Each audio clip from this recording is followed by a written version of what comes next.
Hey Harlan, this is Bill. It's been a little bit since we've done one of these.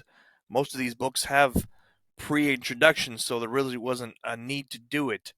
So I was going to read your list tonight, but also tomorrow Tanya is having a procedure done at 10:45, and I'm not sure when it's going to get done. So this playlist is longer than normally would be.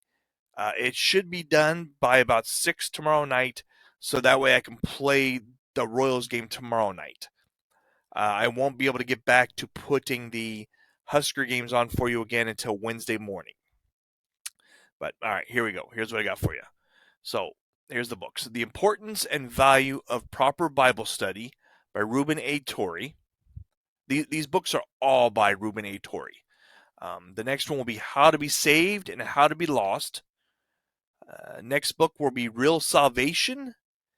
And the final book is How to Obtain Fullness of Power by R.A. Torrey. So here, we even got a couple jokes for you this time. A passenger tapped the driver on the shoulder to ask him a question. The driver screamed, lost control of the car, nearly hit a bus, went up on the footpath, and stopped centimeters from a shop window. For a second, everything went quiet in the cab. Then the driver said, "Look, mate, don't ever do that again. You scared the daylights out of me." The passenger apologized and said, "I didn't realize a little tap would scare you so much." The driver replied, "Sorry, it's not really your fault. Today is my first day as a taxi driver. I've been driving a funeral van for the last 25 years. All right, this next one's a little bit longer, is a longer one too.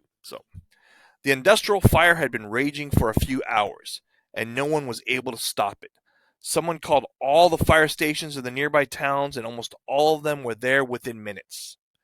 Despite managing to contain the fire by forming a circle around it, the center was still going strong, with a high risk of a serious explosion, as there were some full propane tanks.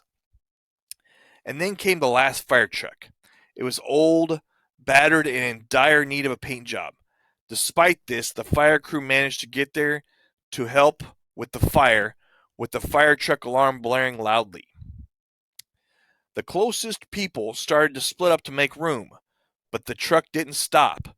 Moving forward at full speed, they raced to the center of the flames, and the crew began putting out the fire, using all the water and fire extinguishing equipment they could get their hands on. With the strong start and with the help of all the other fire crews, the fire was extinguished, saving the propane tanks and the lives of everyone around. When the firefighters withdrew from the fire, they were exhausted and covered in ash, reeking of smoke.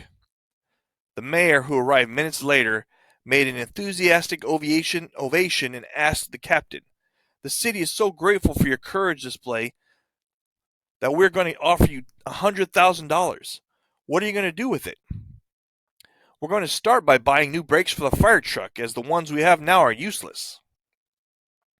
All right, Harlan. Love you. We'll talk to you later.